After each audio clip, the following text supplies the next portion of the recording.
I'm from a long line of troublemakers, of ash-skinned Africans born with clenched fists and a natural thirst for battle, only quenched by breast milk. They'd suckle as if the white silk sliding between gums were liquid peace treaties written from mums.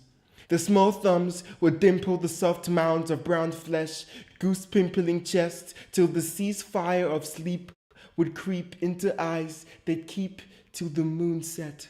Then wake, twice hungry, twice vexed, raring to go. Yo, my grandfather, 6 years old, tough and scatterbrained as all boys should, once in a gathering of tribes, crawled under tables, past the feet of tribal chiefs, surfaced by the serving dishes, cupped his hands together, began shoveling the special treat of fried goose meat into his mouth. When the cry of "Tifo, thief" rang out, he turned, wondering who had such audacity to find an angry line of village cooks coming his way. With his face still stained with the spiced juice of diced moose, he grabbed another handful and fled into the dark woods, chased by siblings, pets, and abuse. They say he ran so fast, the ground gasped and forgot to take footprints. They lost him in the fields. But the story, never left memory, was told around campfires and followed his son, my father, to secondary school, where a trend for long nicknames was maximized by senior boy who thumbed through a textbook's index, added per planeta Americana, the most elaborate he could find, to Nevada, his old title, and swaggered through the halls, slapping the younger boys for mispronouncing the name. Once, from a crowd gathered at lunch, per planeta Americana, Nevada, struck 6 boys till father, rebelling against seniority, revealed the title was Latin for desert cockroach. The crowd laughed as Nevada chased father, who tripped him through a thorn bush. When the long line of troublemakers meets me, inheritor of fast feet and dad's contempt for authority, who try, as I might, to break the lines, battled adults being chased through schools, and I've climbed out more windows than burglars do. I wonder when this story will reach my son. I wonder more what he will do. It started in the hot, dusty clay streets of Plateau State, Nigeria. They said I successfully conned the doctors into thinking I was the only one. My first trick was hiding my twin sister for 8 months and 2 weeks till the shoddy equipment finally picked up a heartbeat. I climbed into the world already in trouble.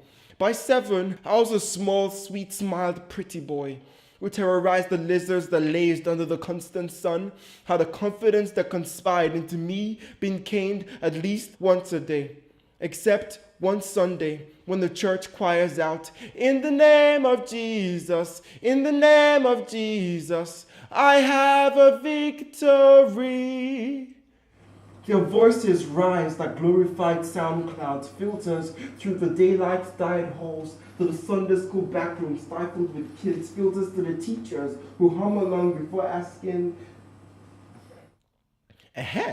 Children, did you do your homework? Did you read the chapter that I asked you to? Hoya Inua, come to the front of the class and tell us how Moses got water from the rock. I hadn't done the work. Between Home Alone reruns, tournaments of table soccer, chasing lizards and teaching the neighbor's dogs new tricks, I hadn't touched the Bible that week. So I slouched to the front of the class thinking wildly and chose to improvise.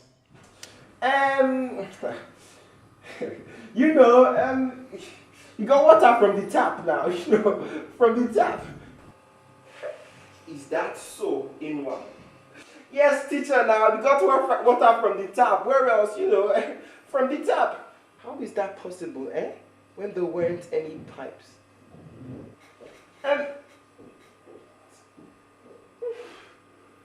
He had an elephant. Searching wildly for something, anything to help, I spied a small piece of clockwork glinting on the classroom floor. I picked it up. An inspiration, like a white light, blazed across my mind. I bit my lip and went with it. Yes, so he had an elephant underground. Yes, and he carved an intricate system of clockworks, like a giant clock of cogs and wheels and vices around the elephant. Yes, and when he turned the tap, he turned the cog, turned the wheel, and tightened the vices around the elephant's broke up. Yes, and the trumpet out in pain, pushing water through his trunk, through the tap and into the ground. Yes. Yes. What did I do now? Foolish boy. Come. That is blasphemy. You hear me? You are blaspheming. Oh yeah, come here, come. That is 3 strokes. Give me your hand. She flexed her muscles, swiping wildly with canes. These were long, flexible raffia sticks, polished to the glinted as if lined with metal.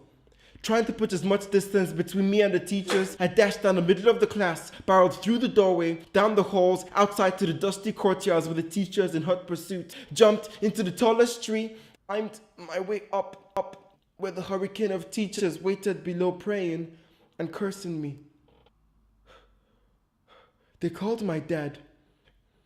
I was too high to hear voices, but after a minute speak, their arms waving frantically, they turned and walked away, leaving Dad, who asked me down.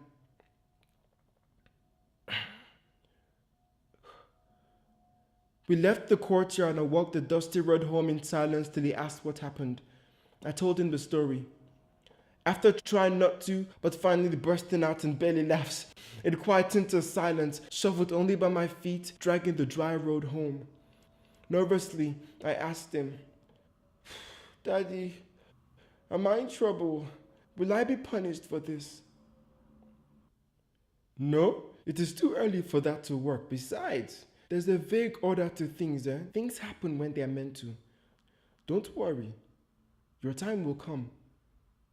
Your time will come.